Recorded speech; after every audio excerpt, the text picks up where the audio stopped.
That day of Champions League was quite good, the Tuesday, I guess. It was really good. Some fun games. Dortmund clinched a spot in the final 16. Who was it? 5 Sevilla got through, so finally we'll have a new winner of the Europa League. Thank Christ for that. After 4 years. Oh my God. So sick of Sevilla. I know. Sevilla are quite good, actually. They're very enjoyable. With Jorge Sampaoli. Oof. Everything with them goes through Sami Nasri, ironically enough. Do you think they should maybe... I don't know if it's ironic. Maybe Swansea could have pushed for him after Bielsa said 9 Danka? Well, he was definitely on their list. He was one of the guys that they had said before they went with Guidolin that Sampaoli was on their list. Guidolin, future Inter Milan manager. Also interesting. We know what he's perfect for them. Yeah, they're perfect to get him to the end of the season where they can throw a bunch of money at Simeone if he wants to go there. Mm-hmm. Yeah, he'll get them through the rest of the season. Yeah, De Boer's not going to last there. Boy, he's already been sacked. Oh, did he get sacked? Yeah, he's already gone. When? A couple of days ago. Oh, okay. That's why. Yeah, it's pretty recent, but he said when they hired him in August, it's going to take me 4 months to get a good team here, and he was going after 3. So they didn't give him the 4. Thanks, guys. Yeah, brilliant. Yeah, no, I think Guidolin, he'll be the caretaker. That'd be good. I think so. He's good in that role. The caretaker. Yeah, we decided that after last year with Swansea. Well, he goes tits up with Bradley and get him back for a couple of months. Just rehire him in March. All right, let's not go there yet. We're not quite there. Premature. I don't know. Can't think of a. We got Europa League though. Hold on a sec. Let me pull this. Well, it was a lot of fun there. Yeah. I watched the Ajax Celta Vigo game last night after I got back from the Bucks game with friend of the pod Corey. You'll remember him from drinking half a bottle of scotch when he guessed it on our pod. He did disgrace himself a month ago. Yeah, we lost a lot of listeners. We're still trying to rebuild. Yeah, Ajax Celta was a fun match. I thought Ajax are enjoyable, and they have so many people that they don't play. That we talked about it. Swansea could be cheeky bid. Ooh. King Kenny on the right. We should say his real name because a lot of people aren't familiar with our FIFA nomenclature. Kenny Tete, right back. Yeah. Rachili Bazour, center defensive mid. Midfield strongman. Powerhouse. Yeah. Anwar Al-Ghazi. Oh, God. On the scrap heap. He's one of your volatile Egyptians. Who's the fourth guy? I can't remember. I really can't remember. I also can't remember. Doesn't matter. Never get there. You said 4. I read there was 4, and then I remember the 3 names. Yeah, so yeah. We'll call it 3. Okay. But I think Bazour would just buy him. It'd be a good signing. Well, the rumor the other day is that AC Milan might be throwing in a €22 million bid for him in January. What? Which is what, about £18 million maybe? Mm-hmm. It's plenty. Yeah, it's too much. Yeah, maybe a loan deal. Mm-hmm. But they need that kind of dynamism in midfield, Swansea. Well, he's good on the ball, and he's got the power and positional discipline to kind of offset. Because, I mean, for me, Brian... Again, for you. I'm going to keep doing it. I'm enjoying it, actually. Can you grab me a beer first before you go into this point? No, you go into the point.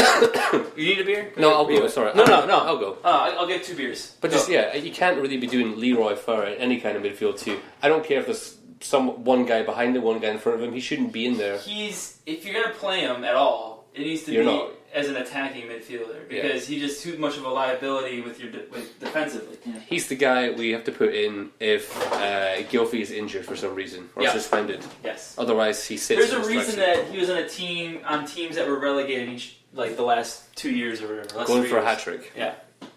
It's looking quite good for a hat trick. He must be pleased. Oh, God damn it, Leroy Fair. What was our board doing? Just selling their shares. I said we by mistake. I'm not going to keep going with this hour shit. Oh, I didn't mean to. Dave, he's in. Next thing you know, he's going to have a tattoo like me that has a swan on it. I think I'll like you more once we get relegated. Well, I'm going to watch Aberdeen more because I want to get used to really crappy football. Oh, yeah. Yeah. Oh, you must be well used to it. Yeah, absolutely. Oh, it's Brian Clough! Oh. Yeah, he's gone. Did he get sent off, or what? No, he's just walking around. Oh. Well, this is Nottingham Forest. They got relegated this year, didn't they? Yeah, we should mention, we have in the background Race for the Title 92-93, yeah. the BBC VHS. So... Well, it's on YouTube. But it's the VHS. It's VHS quality. Yeah. Panned and scanned on my widescreen. We should just get to Swansea because I quite enjoy it when you start talking about Swansea. No, I don't want to get there yet. I don't want to get there. Well, we got more Ajax, haven't you? Well, yeah. Well, let's finish the Ajax. Sorry. Kasper Dolberg. Oh, some boy that kid is. 19 years old, Danish, all day long. When I was younger, 19-year-old footballers looked like adults. Now he looks like a child. Mm-hmm. I really like his hair though. He's got a real early 1990s. He looks like Northern European hair. He's a prematurely balding Scandinavian. Yeah. He's already. I had a friend in university called John Strandberg, Swedish fella, big unit, 6'3". But when we met, we were like 20. Yeah. Already, his hairline was like halfway, and he still was doing like the kind of the swoop fringe. over. The swoop, He did look like the blonde one from ABBA a little bit actually. Maybe he was. Not the woman. Maybe it was his dad. Was that Benny or Bjorn? I can't remember. Doesn't matter. I wanted to get to the Southampton Inter Milan game. I thought are we done with Ajax? Oh, we're probably done with Ajax. But they've got some terrific young players, is all we're saying. Yeah, and lots of European teams are probably going to raid them come next summer. I'd be making my pit stop there right away. Mm-hmm. Riedewald at the back, brilliant. What's this fella? Sanchez, the Colombian centre half. Oh, terrific player. They got this guy, Abdullah. Strong, he's good on the ball. He made a run from his 18-yard box to the other 18-yard box, lit off a nice pass, shot on goal. He's the new John Stones. Why can't... No, he's much better than John Stones. So, yeah. But he's not English, man. And he can't even get into his Colombian national team. I don't understand it. Maybe it's because he's too young, but I don't know. That means no one in Britain. But they're all... What, you sent me that tweet... that Ajax is starting, like all their players are under 24. All the outfielders under 23. Under 23. Yeah, Abdullah Nouri is the one I like. He's like when they do the 4-3-3, he's kind of the most advanced of the three centre midfielders. A little kind of short playmaker type. Or Ziyech in that, or Ziyech is his name. Well, he wasn't playing in that one because that was for a cup game. So okay. Ziyech, he's 23 or something, isn't he? I think he's 24, I want to say. Too old for that. Yeah. Yeah, he plays a similar kind of position. Yeah. But he's very cultured on the ball, nice distribute. Ooh, yeah, I like him. Mm-hmm. He'd be too young for Swansea, probably, but you know. Well, we're doing we're scrapping leads in FIFA in our FIFA. I wouldn't call career. it dynasty anymore. We'll just call it a career. FIFA abortion. FIFA.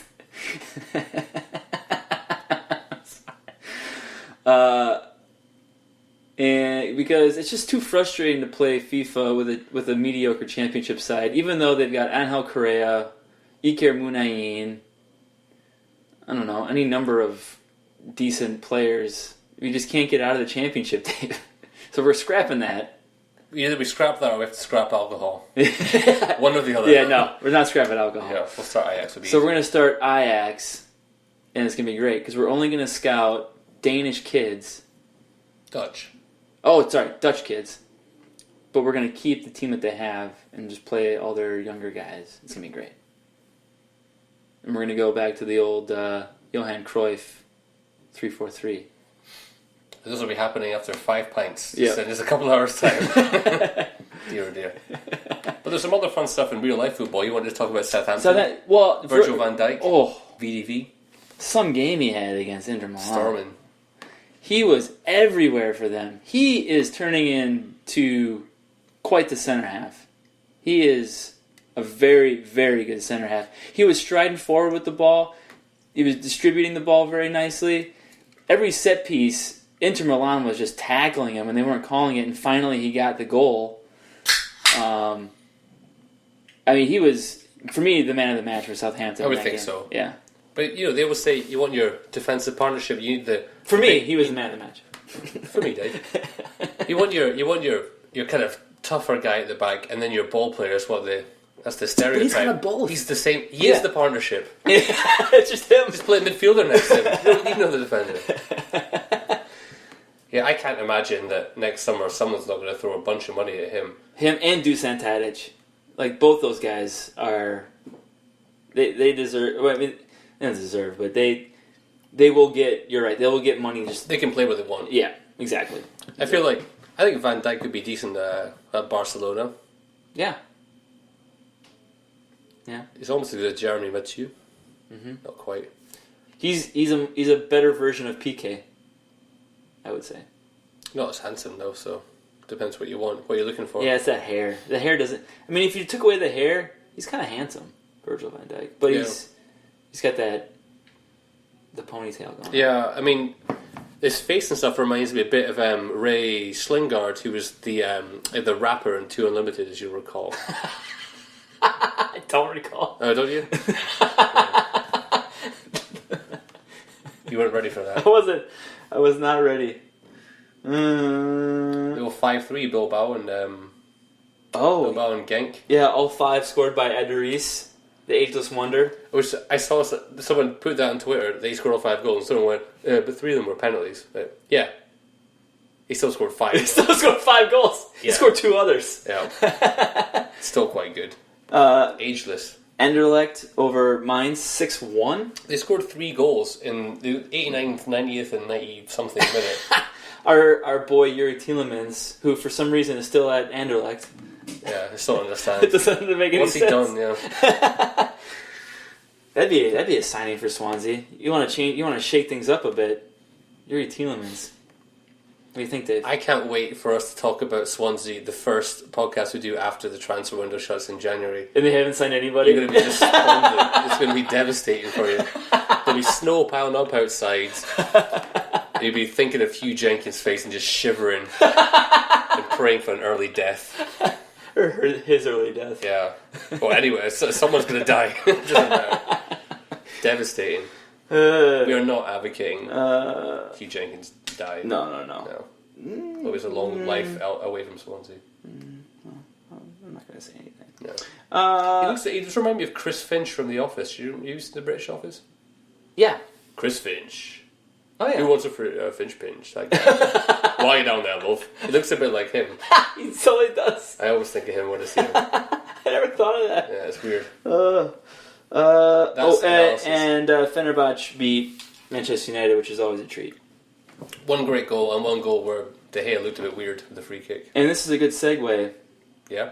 Because Man United travels to the Liberty to face Swansea City this weekend. They do. And if Swansea weren't so rubbish, I would say this is a great time to play Man United. It still is, but probably the wrong team to play them. I tweeted this out in a conversation I was having with the San Diego Swans and Chris Cara of the Swansea Till I Die radio show in Wales. What a powerhouse. I said with Swansea I've had the same attitude since the Leicester game, and that is I'm always expecting the worst possible outcome. You'd not be disappointed then. But I'm hoping that it won't be that. So I'm just... Because if the worst possible outcome comes, I'm just like, well, yeah, it's obvious. So since the Leicester game, you've had, 2 draws? Yeah. And how many... So I've been pleasantly surprised... Twice? No, once. Because Watford wasn't that good. Yeah. Oh, God. I feel for you. I don't know, Dave. There are so many problems. Because I was thinking...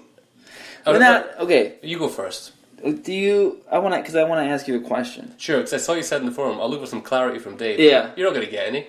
Because you bring the real, and that's what I want. I want the real. What? To bring the real. Sorry. Are we going fishing or something? Shut up. How?